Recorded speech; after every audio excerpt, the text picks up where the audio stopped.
Hi there guys, how are you doing? This is Rob of Rule of Two Review. Welcome back, and let's talk about brand new Final Fantasy, kind of brand new Final Fantasy, making it to the Nintendo Switch. So really quickly before I jump into the topic about Final Fantasy, I just wanted to say I am playing Spider-Man on the PlayStation 4 right now, and I gotta say you guys, damn, this game is really, really good. And if you follow me on Twitter, you probably saw a few weeks ago, I mentioned how I really wasn't super hyped for the game. I always knew it was going to be good, and I always planned on picking it up, but I wasn't, like, excited for it, because it's like, I don't know, I like Spider-Man. I mean, I love Spider-Man, but I just didn't care about, like, a video game version of another Spider-Man game. And I was wrong, because the game, I should have been hyped for the game. It is really a fantastic experience, man. There is something about swinging through the city in this game. It is euphoric in a way that I can't explain. Of course, if you're playing it, you know what I'm talking about. So I don't want to spend too much time gushing about not the main topic, but this is just a brand new hot game that just came out this past weekend. It is blowing my mind. I can't recommend it enough. I might make a video kind of discussing my thoughts as sort of an impressions video. I haven't really decided if I want to.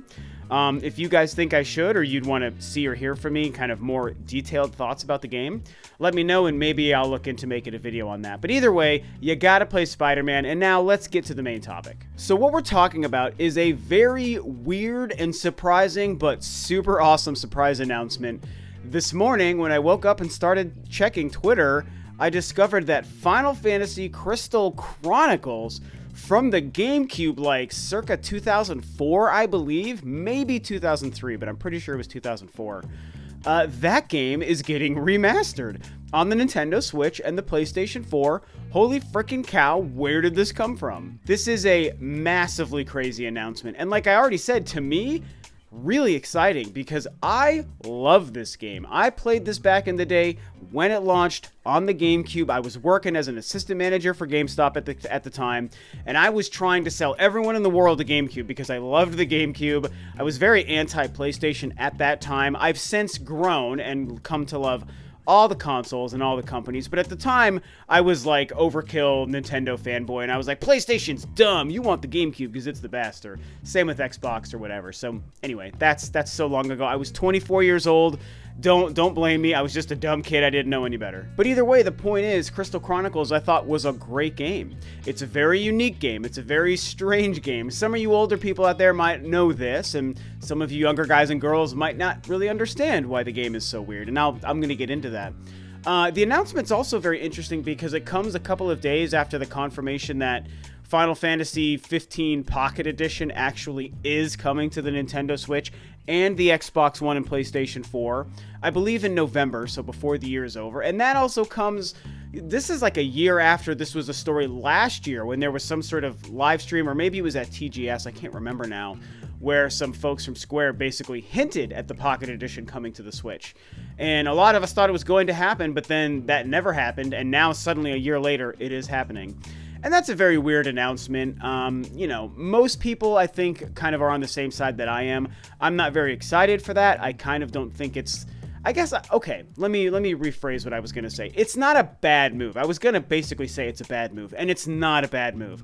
It's probably a very good game, and I think a lot of people will enjoy it and like it and want to pick it up. But I just think that it was a less smart move to bring a $40 or $50 version of that game to the Switch as opposed to the regular 15, which, I mean, no one's ever going to convince me that there isn't a way for Square to make a version of that game run on the Switch. I'm sure that it's possible, but they're electing not to do it. But then they're also bringing the Pocket Edition to the Xbox One and PS4, where the regular 15 already exists for only like $15, and they're going to sell the Pocket Edition, the downgraded version, for $40 on all three systems. I mean, it's a weird announcement. To me, it's kind of a mess, and I could care less about the Pocket version, so I don't know. It's a weird announcement, and a lot of people are not happy with it, and so it's strange that we get that less exciting Final Fantasy announcement, and then a few days later, here comes Crystal Chronicles. I have to say, it's actually a shame. I could have sworn I still had my copy of Crystal Chronicles somewhere in my like stack of games right over here on the other side of the desk,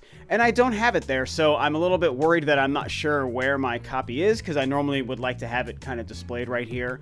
So unfortunately I don't know where it is, and I'm a little bit nervous about that, but it's okay. I obviously haven't played it in a very, very long time. But let's talk about why the game is a unique and weird choice. Again, a lot of you might be familiar with this, but for those of you who aren't familiar with this game, it's most notably weird because it required using the Game Boy Advance as your controller, using the GBA link cable to the GameCube, and holding the Game Boy Advance in your hand, and using that to control your actual characters on the GameCube screen on your TV, but you also have access to your map and inventory and stuff on the Game Boy Advance screen.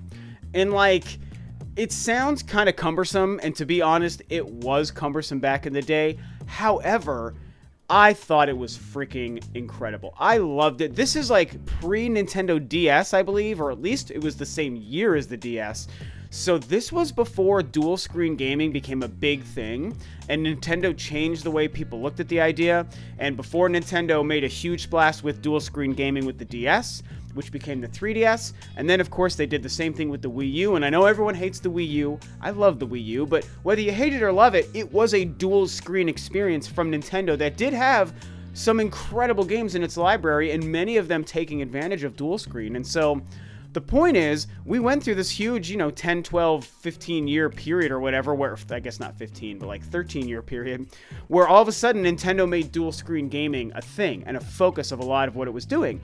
And that really began with the Game Boy Advance link cable and Final Fantasy Crystal Chronicles, and also the Zelda Four Swords Adventure. Both of those games used Game Boy Advance link cables and dual screen kind of gaming as like sort of the linchpin of the experience. And like I said, I loved it, man. I love Nintendo's quirky ideas and when they do things like this, especially when they succeed. And I thought that all the dual screen stuff Nintendo ever tried succeeded. Again, I know some people hate it, but I love the DS and its two screens, and I love the Wii U and its two screens. And to go back in time to this period before Nintendo made it the focus of their business model and just experimented with a couple of games, and I should say Nintendo and Square in the case of Crystal Chronicles, it's just really interesting, man. And, I have very fond memories of myself, my girlfriend at the time, and some of my friends. We would get together at each other's houses for the first couple of months when Crystal Chronicles launched, and we'd all get together with our GBAs and our link cables, and we would play through that game. 4 of us, because you could co-op it, and everyone's got their GBAs in their hand and playing that way. And I mean, to me, it was blowing my mind. Again, I was 23, 24 years old. This was a different era in gaming. This was the first time we'd ever seen anything like this done. And while it seems simple on the surface, you're like, oh, you just plug your Game Boy into your GameCube and there you go. What's the big deal? I mean, you just have to understand how new and fresh and innovative it was at that time. And even if we step away from the GBA stuff and the dual screen stuff, I think Crystal Chronicles just in and of itself was a really good game. It was beautiful, using an incredible art style and incredible graphics engine for the GameCube. Again, this is 6th gen, man. This is pre-HD. And it looked amazing. And the music, oh my god, the music was so freaking incredible, you guys. And the gameplay was very unique. Some people hated it because you had to make sure somebody was like carrying a bucket that protects you from this miasma, this like stuff that's like infecting the world, and you had to stay within the bubble of this bucket. And like, I get that was a little bit kind of annoying for some people. And if you're playing with multiple players, one of the players has to always be holding the bucket or put the bucket down to engage in combat. And so it was unique in that respect, and I can see why some people maybe don't like it. I, however, liked it. We had a lot of fun with it, so I think it was cool. And honestly, for a Final Fantasy game, I mean, it's not turn-based. It all happens in real time. And for me, it has kind of like a dungeon crawling, like a Diablo or a Baldur's Gate Dark Alliance kind of feel, only within the Final Fantasy sort of realm. It's not as fast-paced or as gruesome or as aggressive as far as the combat goes, but it still achieves a similar effect, and I think that's part of what makes it really fun, So, I don't know. This is definitely a surprise, man, and to know it's coming to both the Switch and the PS4 is exciting. Love knowing we're going to have this portably. Obviously, that's the version I'm going to prefer to pick up, is the Switch version. And, there's still a mystery, man, is how are they getting around the lack of two-screen experiences, My guess is they're probably just going to put the map and the inventory on the screen. It's probably actually not that hard to do. I'm assuming that's one of the reasons that they're choosing to make this game a remaster. But it's going to be very strange. I think, the first time I played this game and I realized I don't have a second screen in my hand to kind of do, you know, if I'm playing portably, that's one thing, but I'm used to having that second screen when I'm playing Crystal Chronicles, so it'll be very interesting.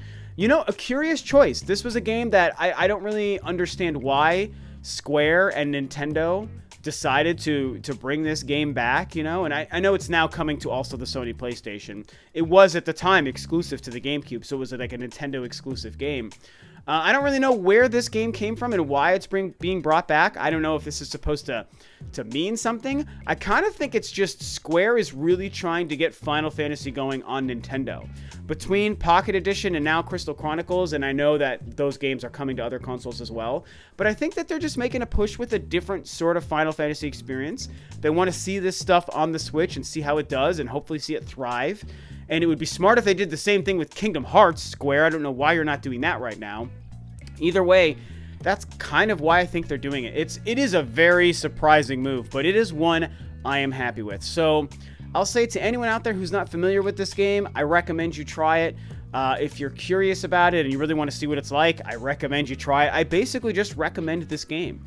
Of course, if you played it back in the day and you already know you don't like it, like I said, some people hate the bucket mechanic, then don't play it. But I'm going to play it, and anyone who's never played it or who's curious what it's like, I'm going to recommend it. It's a fun game. It looks beautiful with the remastered visuals. Again, I cannot stress how good the music is.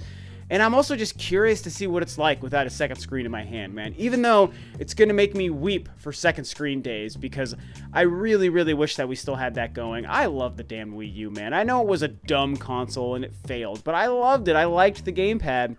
And I remember when the Switch was announced, for a couple, I don't know, maybe a couple weeks or whatever, or maybe even for a couple of days, I was kind of hoping like, oh, maybe it's also a two-screen experience, you know, like we didn't quite understand what the dock and what the Switch portable was, like it was still a mystery for a small period, and I was holding out hope that the dock was actually more of a console, not just an empty shell, and I was like, hopefully you can play the Switch, you know, dual screen just like the Wii U, and I was hoping that would happen, and that's not happened, so...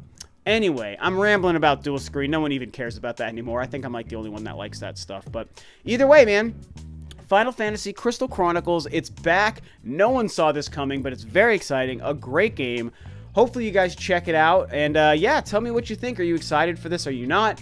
Did you play it back in the day? And if so, did you love it? Did you hate it? What do you think about Final Fantasy and Crystal Chronicles? All this crazy stuff. Another remaster, man. I'm pretty excited about this. So what do you guys think? Share your opinions below. Thanks, of course, as always, for tuning in. This is Rob of Ro2R, and I'll catch you next time on another video.